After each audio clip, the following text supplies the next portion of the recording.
Thank you, Mr. President. Namaskar and good evening to all of you. We're debating India's path tonight, and I could wrap my argument in one sentence. भारताच्या लोकशाहीच्या प्रगतीबद्दल सातत्यानं बोललं जातं. मला इथे white हाऊसचे राष्ट्रीय सुरक्षा संपर्क सल्लागार जॉन किर्बी यांच्याच एका वाक्याचा संदर्भ द्यायला आवडेल.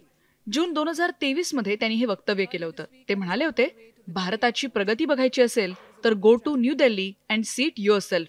At one point, the car stopped.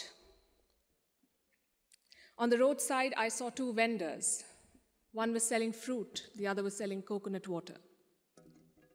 यासाठी एक उदाहरण देते. मी दिल्ली विमानतळावरून जात होते. तिथे एक फळ विक्रेता होता आणि दुसरा नारळ पाणी विकत होता. या दोघांकडे QR कोड होते. ग्राहक अत्यंत सहजपणे त्यांना QR कोड स्कॅन करून पैसे ऑनलाईन पाठवत होते. भारतामध्ये सध्या जितक्या सहजपणे QR कोडचा वापर होतोय ते पाहिलं आणि मनात आलं की हे आहे विकसित भारताचं चित्र. आर्थिक प्रगती, नागरिकांचा वाढता सहभाग, इंटरनेट आणि मोबाईलची सहज उपलब्धता या गोष्टींचा हा सकारात्मक परिणाम आहे. Number 2 is internet or mobile penetration, what we call digital India. It was 15% 9 years back. It's 48% today. And number 3 is the airport traffic. It just keeps swelling even though we are at the receiving end.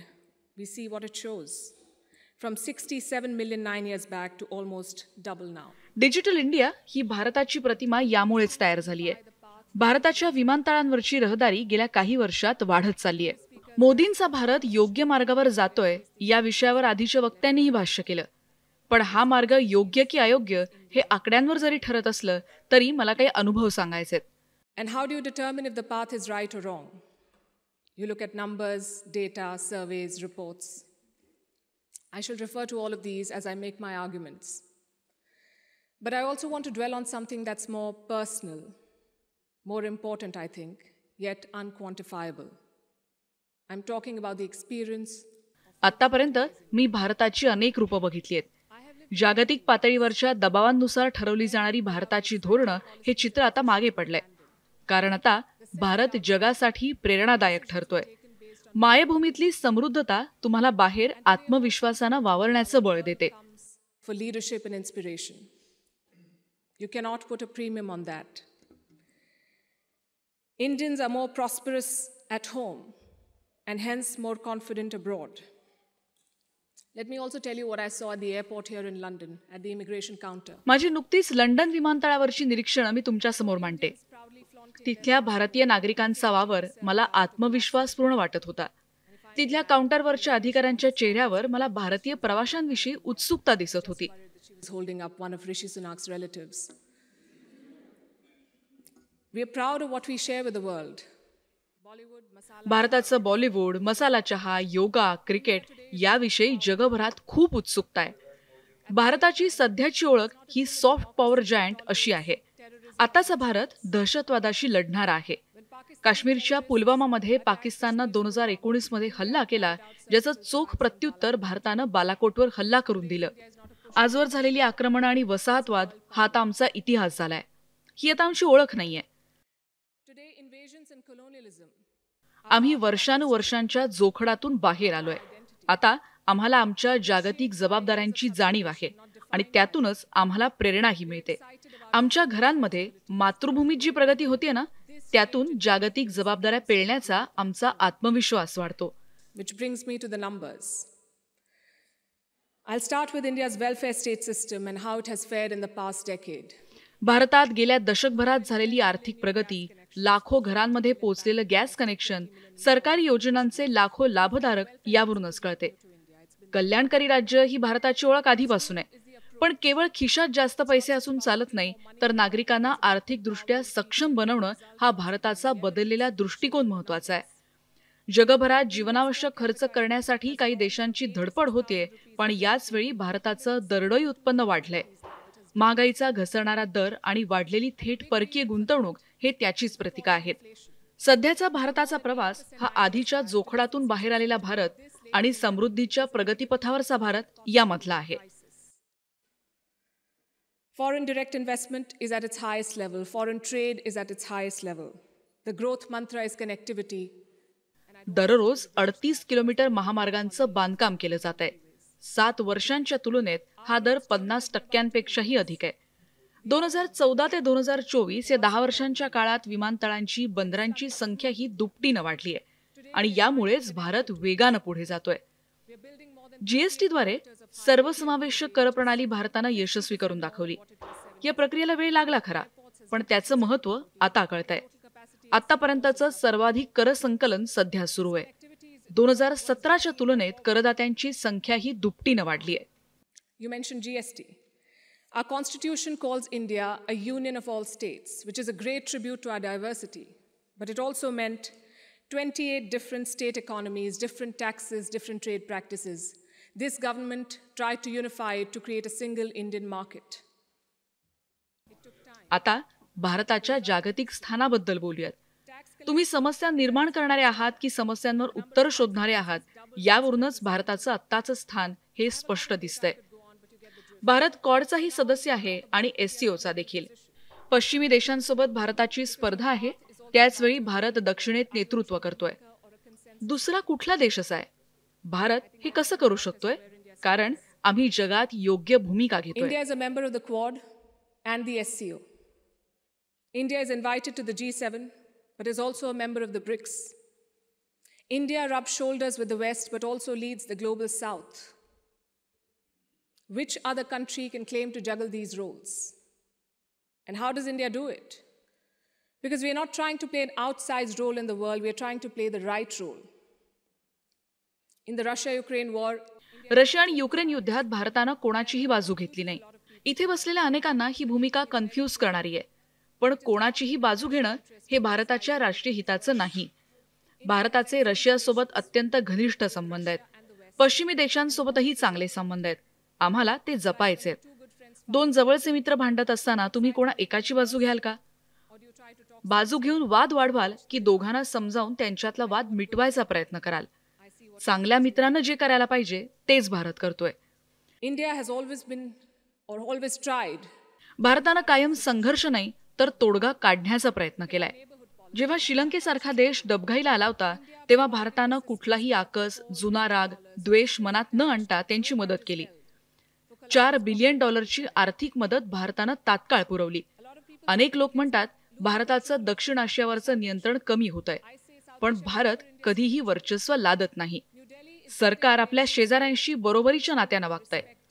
त्यांच्याशी भारताचे संबंध सहमती, संवाद आणि परस्परांचा आदर या तत्वावर आधारलेले आहेत. आणि म्हणूनच शेजारचा नेपाळ देश किंवा भूतान भारताची ऑनलाईन पेमेंट सिस्टीम वापरतोय. शेजारी देशातले विद्यार्थी भारतात शिक्षणासाठी येत आहेत. भारत सरकारची नीती म्हणजे बुद्धिस्ट डिप्लोमसी आहे आणि भारताच्या या भूमिकेमुळे भारत आज लोकप्रिय आहे. The world stands with us against Chinese expansionism. चीनच्या विस्तारवादी भूमिकेच्या विरोधात जग भारतासोबत आहे. उत्तर असो की दक्षिण, सगळेच आज भारताशी मैत्रीसाठी उत्सुक आहेत आणि ही भारताच्या डिप्लोमसीची पावती आहे. भारतावर आज जगाचा विश्वास आहे हेच आता दिसून येत आहे. भारतानं त्या विश्वासाची कोविड काळात परतफेड केली. जेव्हा जगाला नैतिकतेचा विसर पडला होता तेव्हा भारतानं 24 कोटी वॅक्सिन्स 100 देशांना देऊन मदत केली. And you saw the result of that in Papua New Guinea. Papua New Guinea या देशात काय घडलं सगळ्यांनी बघितलं. तिथले पंतप्रधान मोदींच्या पाया पडले. हा एका व्यक्तीचा सन्मान नव्हता, हा देशाचा सन्मान होता. हा भारताप्रती आदर होता. आता जरा भारतात काय घडलं तेही बघूयात. मोदी सरकारनं काश्मीरमधून कलम 370 रद्द केलं. आज काश्मीर वेगानं प्रगती करतोय. 1.8 crore tourists visited the valley in the last year. गेल्या वर्षी 1,80,00,000 पर्यटकांनी तिथे भेट दिली आहे. आतापर्यंत काश्मीरमध्ये आलेल्या पर्यटकांचा हा उच्चांक आहे. काश्मीरमध्ये आता परदेशातूनही गुंतवणूक होतीये. UAE मधील कंपनी काश्मीरमध्ये गुंतवणूक करते. काश्मीरमध्ये होणारे दहशतवादी हल्ले 50% जास्त कमी झालेत. आर्थिक स्थिती उत्तम आहे, सुरक्षा चोख आहे आणि काश्मीर सुस्थितीत आहे. आता मी विरोधकांवर बोलणार आहे. Let me also address something else that was raised by the opposite side, and that is religious intolerance. खास करून धार्मिक असहिष्णुतेच्या मुद्द्यावर होणाऱ्या आरोपांवर मी बोलणार आहे. अख्ख्या देशाला असहिष्णू घोषित करणं सोपं आहे, But random elements and sporadic incidents पण काही घटना आणि काही जणांच्या मतांवरून नाही, तर भारत सरकारचं मूल्यमापन हे त्याच्या धोरणांवरून व्हायला हवं. more Muslim students got scholarships. Modi सरकारमध्ये गेल्या सरकारपेक्षा 20 लाख जास्त मुस्लिम विद्यार्थ्यांना स्कॉलरशिप मिळाली आहे. मुस्लिम विरोधी सरकार असतं तर ही स्कॉलरशिप मिळाली तरी कशी असती? Look at the government's Hajj policy. या सरकारचं हज धोरण बघा. भारत सरकारनं हज कोटा वाढवण्यासाठी थेट सौदी सरकारशी चर्चा केली. 2014 मध्ये हजचा कोटा 1,36,000 होता, जो 2019 मध्ये 2 लाखांपर्यंत वाढवून मिळाला. मुस्लिम विरोध असता तर सरकारनं हज कोटा का वाढवला? सरकारनं ट्रिपल तलाकवर बंदी घातली. तुम्ही याला काय म्हणाल? रिफॉर्म की मुस्कटदाबी?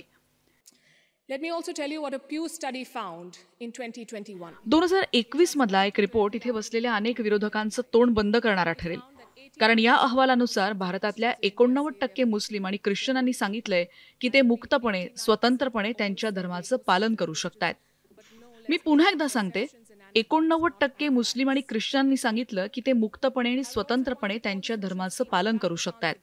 भारत सरकारच्या सार्वजनिक योजना बघा.